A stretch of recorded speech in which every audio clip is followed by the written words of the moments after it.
second person I called my mom first after my daughter Presley was born. He was the second person I called, and he's the first person to show up to the hospital.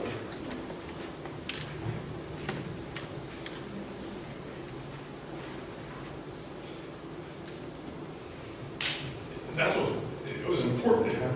I mean, it wasn't my family, but he treated everybody like family. I'm not going to forget that. He was there for me best times when my daughter was born, and the worst times, losing business. But he was there for me, and only way, and he used to say, don't worry about it. Something will also come up. And it just had a way about him where you believed him, And guess what? We lost that business, started another one, and everything's fine. Just keep rolling. You can't let things bother you like that. It's just, you gotta keep going. And he's told me stories about him, what happened to him, and he just kept going. It didn't stop it.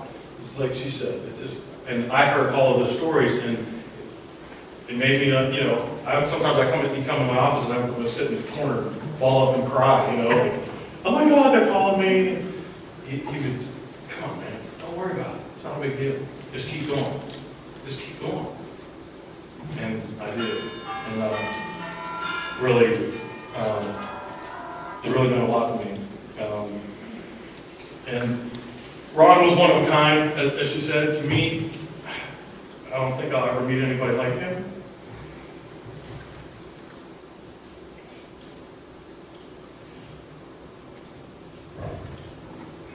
I'm very sad that he's gone, but I'm thankful for the time that I had with him. We must have logged 300 hours of talk time. I mean, we talked constantly. But I'm thankful for all of that, and that he gave me all the wisdom and how he treated me like family. And I'll always remember him. Thanks.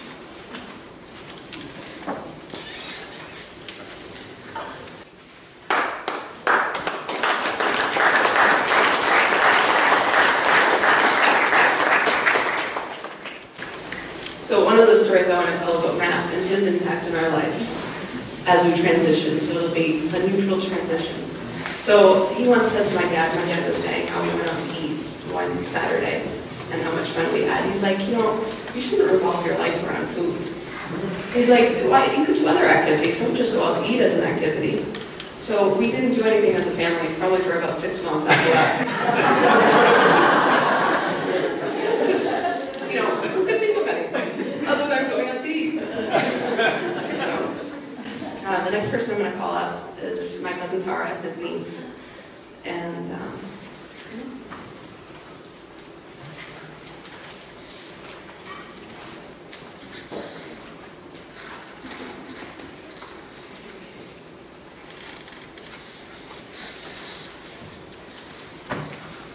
okay, finally get me.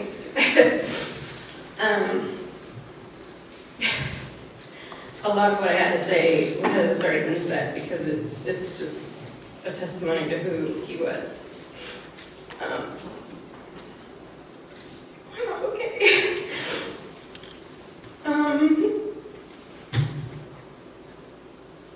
Got my lips dirty just now, so I'm sorry. No, I want to say this. I feel like nothing that I have to say would probably do justice to what he deserves and who he is. But I'm gonna try because I really want to. I'm okay. Okay. Thanks so much. I wanted to start with a quote. I'm kind of more serious. I actually have 2 things to say. One is coming from me.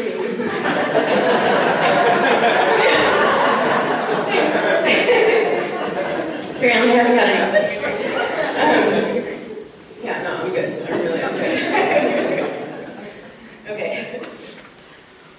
I have 2 things. One is I I'm kind of representing me and my sister here, who Ron was so special to us growing up. I mean, he was such a huge part of our lives. And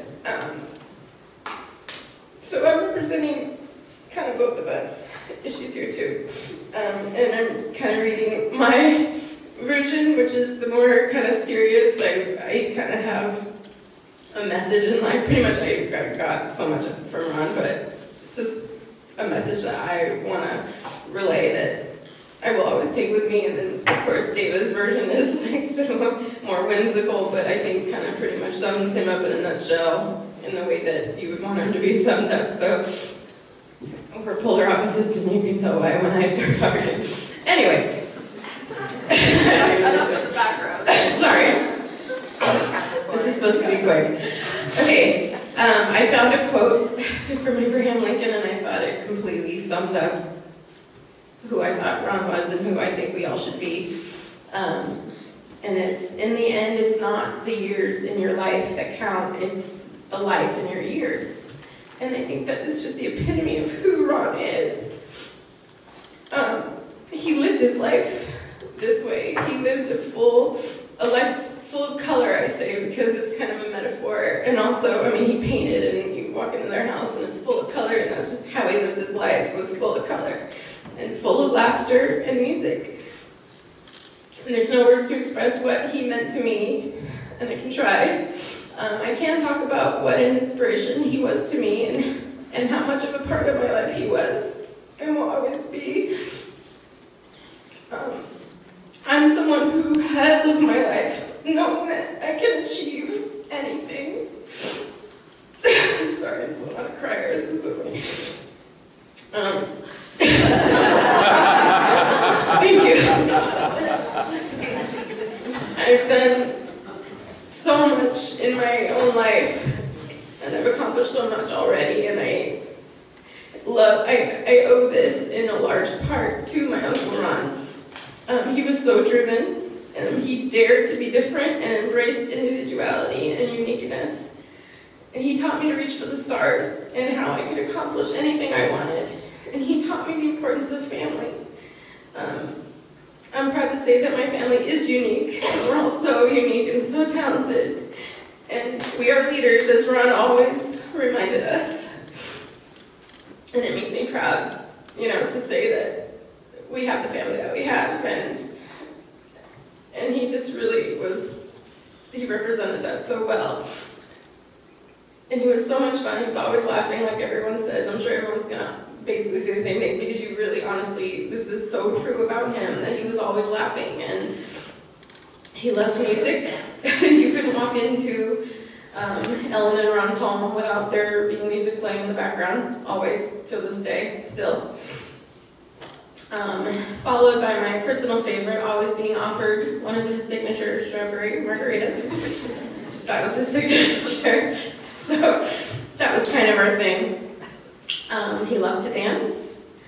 One of my favorite recent stories was at my wedding, only 2 years ago. He loved to dance. He danced to the beat of his own drum, and it was obvious in my wedding when we were all doing the Macarena that he was facing, literally, the only one facing the opposite direction. But he didn't care, and he kept going the way he was going, and he thought he was right and everyone else was doing it wrong. So that's true. We have that on camera. So that just proves that he danced to the beat of his own drum, and he proved it. And guess what? Props to him for it. Aside from all of his famous paintings, he published books, as we had talked about. He documented our cherished family recipes in a cookbook. I made fun of him one time because I went to go get this chicken soup recipe and realized that he left out the chicken. Literally, there was no chicken in the chicken soup recipe. So I called him and said, you realize that there's no chicken in this recipe. What do I do? But he didn't really have a response. I think he tried to own it like he meant to do it. But anyway, right. So I made fun of him for that too, but he just laughs, of course. I already wrote that he bent spoons, but we've already heard that multiple times, and he did bend spoons, and I watched him do it myself, so that just shows his mindset that you can do anything.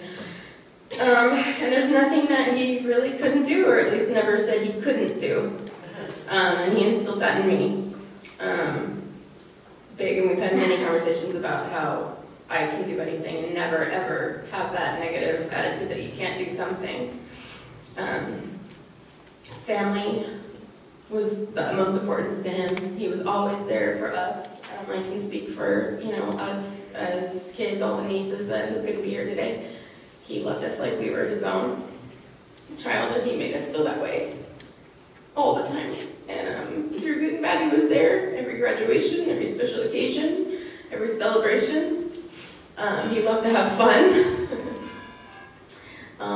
He has been known to sneak some whiskey even into Starbucks cups to disguise it. I had to put that in there, but I didn't think it was appropriate, but I thought it was funny, so I had to say it.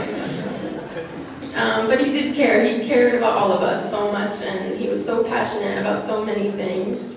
And I like to think I'm like him in so many ways, and one of the things I am similar I got from him, I think, is being obsessed over things.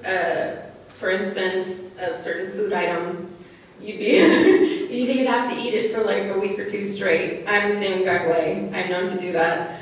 But I briefly lived with Ron and Ellen in my lifetime. I lived with them for a brief moment in time, and in that time I call it the pickle period, because he would only eat, literally, and I'm not exaggerating, a jar of pickles, and I don't mean a small, normal jar, I mean the big jars of the large whole pickles. He'd eat a whole jar every night before bed, and then he would complain about being swollen and retaining fluid. Like, why am I so swollen? Why am I so swollen? And I'm like, Ron, you've been eating pickles for like a month straight. He would just laugh. Like, I'm pretty sure it's the pickles. But we joke about it all the time because, I mean, it's like, how could you not know? Anyway, so that was a funny story as well. But he was just filled with passion, filled with love, filled with laughter. And these are just a few of the things that Ron was such an inspiration to me because of all of his amazing qualities. I will live my life personally. I think we should all live our lives how he lived his, and that's filled with passion and love and laughter and color, and to live every day with a positive attitude, and to strive to be the best that we can be, and to dance like nobody is watching, or they are, but you don't care.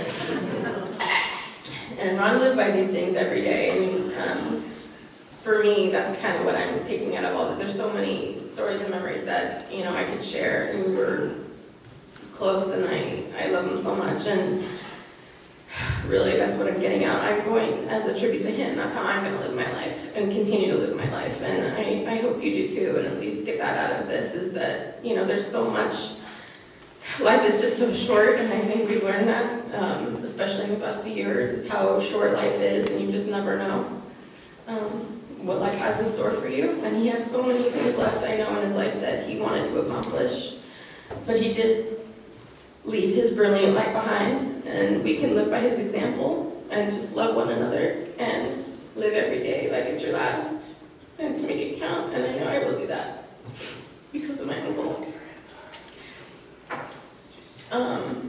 My sister also kind of, I had to read this. I don't know, she was kind of weird about me reading it, but I have to read it because I think this really does encapsulate Ron in the way that Ron would probably encapsulate himself. This is, so I'm just going to read it. I know, I don't even know if that makes sense. Don't pay attention to me right now. So this is from my sister Deva, but I also am speaking for all of us. I had a dream. Ron came to me and told me to tell Ellen a message of what he wanted for his memorial. He said Ellen would know what I want, and then I woke up without ever knowing what it was. If I could wave a magic wand and create a world made up of 100 Rons, the world would be a better place of whimsy, a place of happiness, confidence, feel-good tradition, family, friends, and the capacity to dream a life unordinary. Laughter is plentiful as the stories told around the kitchen table are in session. In this world, when nighttime fell, we could enjoy the cascading of multicolored Christmas lights or the soft glow of lava lamps that provide the pulsing, comforting loops in the still beats of the night's conversation. I can't make that word.